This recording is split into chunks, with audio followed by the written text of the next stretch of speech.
하루아침에 인생이 뒤바뀐 새 친구의 운명은 갈수록 복잡한 얽힘 속으로 빠져들었다.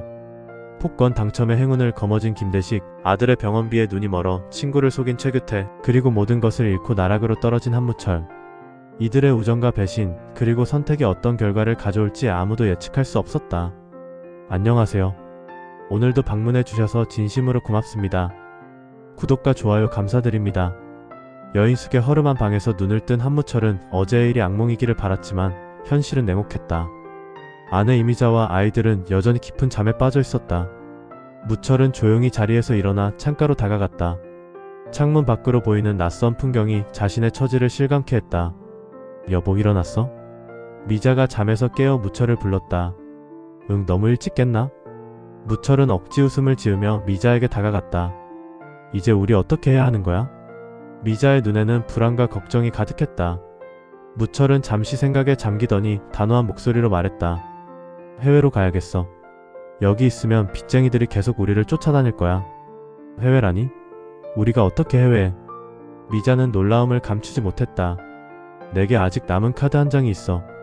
규태가 내 건물을 판 돈 30억. 무철의 목소리에는 확신이 담겨 있었다.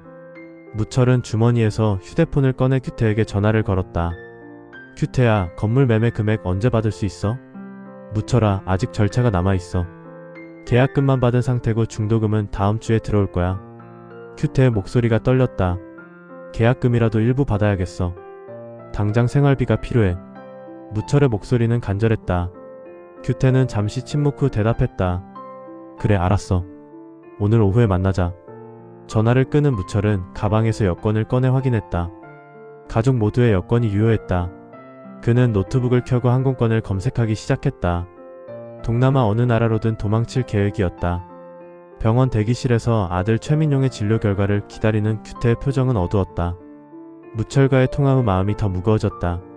그는 주머니에서 통장을 꺼내 잔액을 확인했다. 4억의 계약금 중 1억은 자신의 통장에 따로 보관해 두었다. 선생님, 들어오세요. 간호사의 안내로 의사 면담실로 들어간 규태는 의사의 설명을 진지하게 들었다. 수술은 성공적이었지만 앞으로의 치료가 중요합니다. 연간 약 5천만 원의 비용이 예상되고 적어도 3, 4년은 꾸준한 치료가 필요해요. 규태는 고개를 끄덕였다. 무슨 일이 있어도 아이 치료는 계속하겠습니다. 병원을 나온 규태는 벤치에 앉아 생각에 잠겼다. 그때 전화가 울렸다. 대식이었다. 규태야, 민용이는 좀 어때? 대식의 목소리에는 진심 어린 걱정이 담겨 있었다. 방금 병원 다녀왔어. 수술은 성공했는데 앞으로 몇 년간 치료비가 만만치 않을 것 같아. 얼마나 들어? 대식이 물었다. 연간 5천만 원 정도. 몇 년은 계속해야 한대. 규태의 목소리는 떨렸다. 잠시 침묵이 흐른 후 대식이 말했다. 내가 도와줄게. 나. 사실은. 대식은 복권 당첨 사실을 말하려다 말을 멈췄다. 무철과의 일이 아직 해결되지 않은 상황에서 복권 이야기를 꺼내는 것은 위험했다. 아니야, 고맙지만 내가 알아서 할게. 규태는 대식의 제안을 거절했다. 아니, 내가 방법을 찾아볼게. 우리 저녁에 만나서 얘기하자. 규태는 서둘러 전화를 끊었다. 규태는 무철과의 약속 시간이 다가오자 불안한 마음으로 카페로 향했다. 대식은 자신의 집에서 이해숙과 함께 복권 당첨금 사용 계획을 세우고 있었다. 240억의 거액을 어떻게 관리할지 고민 중이었다. 우선 안전한 곳에 투자해야 해요. 부동산이 좋을 것 같아요. 이해숙의 의견에 대식은 고개를 끄덕였다. 그때 규태와의 통화가 끝난 대식의 표정이 어두워졌다. 무슨 일 있어요? 이해숙이 물었다. 규태 아들이 치료비가 많이 필요하대. 연간 5천만 원씩. 대식의 목소리에는 걱정이 묻어났다. 그럼 도와주려고요? 이해숙의 목소리가 높아졌다. 당연하지. 친구인데. 대식이 말했다. 이해숙은 잠시 생각하더니 말했다. 당신도 참 단순해요. 그럼 무철 씨에게 어떻게 설명할 건데요? 갑자기 돈이 생겼다고 하면 복권 이야기가 나올 거 아니에요. 대식은 고민에 빠졌다. 무철에게는 복권을 찢어버렸다고 했는데 갑자기 규태에게 거액을 지원하면 의심받을 게 뻔했다. 그래도 규태 아들이 아픈데 모른 척할 수는 없잖아. 대식의 말에 이해숙은 한숨을 내쉬었다. 한편 무철과 규태는 만났지만 분위기는 어색했다. 무철은 규태에게 바로 본론을 꺼냈다. 계약금 일부만 먼저 받을 수 있을까? 당장 생활비가 필요해. 큐태는 잠시 망설이다 통장을 꺼냈다. 여기 5천만 원 먼저 가져가. 나머지는 절차가 마무리되는 대로 줄게. 무철은 감사의 표정을 지으며 말했다. 정말 고맙다. 이런 때 친구가 있다는 게 얼마나 든든한지 몰라. 큐태는 죄책감에 괴로웠지만 아들 치료비를 생각하며 마음을 다잡았다. 무철아, 앞으로 계획은? 해외로 갈 생각이야. 빚쟁이들을 피해 새 출발을 하려고. 무철의 말에 큐태는 놀랐다. 해외? 어디로? 아직 정확히 정하진 않았어. 일단 동남아 쪽으로 생각 중이야. 무철이 대답했다. 큐태는 더 큰 죄책감을 느꼈다. 무철아. 큐태가 말을 꺼내려는 순간 무철의 전화가 울렸다. 이 시각 집에서 아내와 얘기하다 고민이 깊어진 대식은 끝내 큐태에게 연락했다. 저녁에 만나자던 약속 지금 가능해? 두 사람은 큐태 사무실에서 만났다.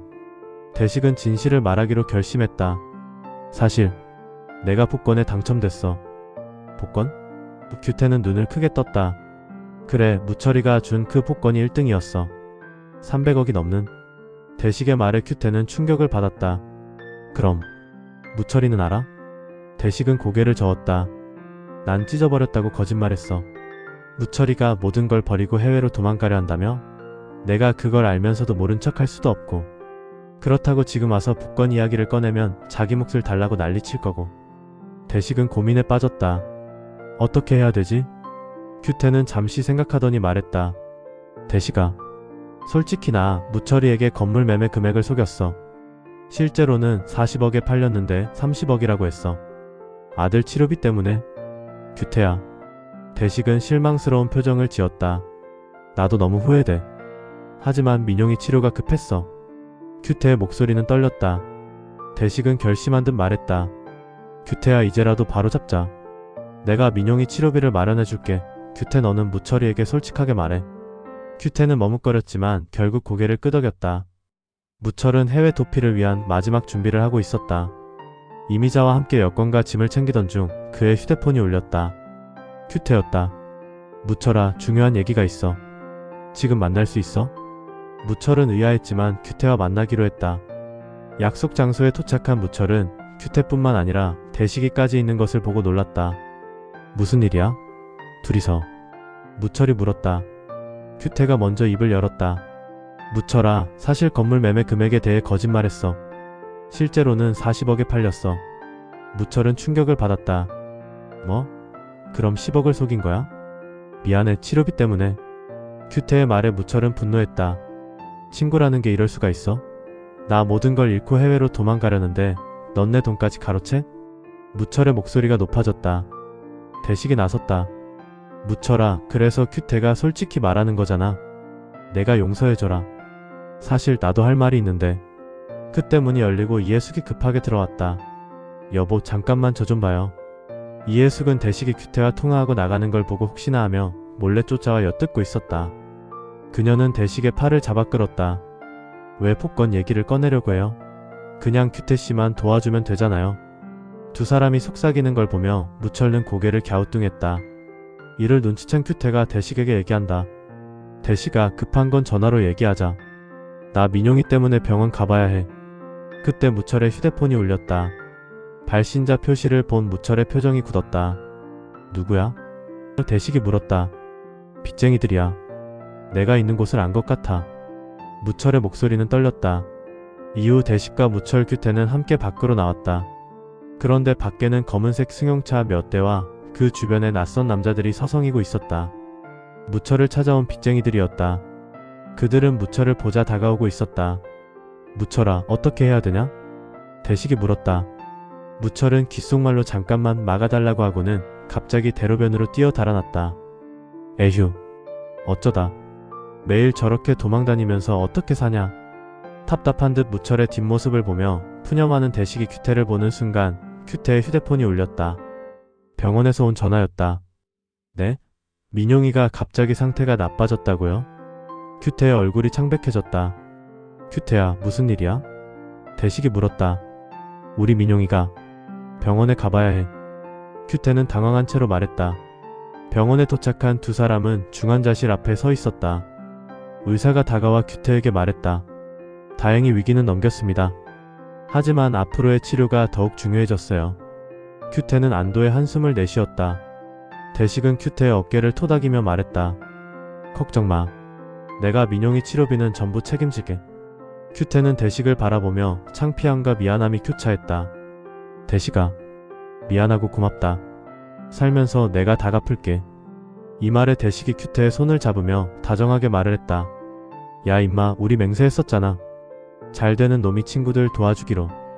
비록 복권 당첨금이지만 다행이다. 필요할 때 내게 도움이 될 수 있어서. 우리 40년 우정이다. 잊지 마. 그 말에 큐태는 코끝이 찡해지며 눈시울이 붉어졌다. 오랜만에 회고해보는 40년지기 친구들. 비록 무철은 현실적으로 좀 멀어지긴 했지만 그 또한 곧 옛 우정을 찾아올 거라는 기대와 함께 대식과 큐태는 어깨동무하며 병원 밖으로 걸어 나갔다. 대식과 큐태는 진정한 대운이 무엇인지 깨닫기 시작한 것 같다. 이상으로 이번 회차 예상 스토리를 마치겠습니다. 다음 회차도 구독과 좋아요 시청 부탁드립니다. 다시 한번 감사드립니다.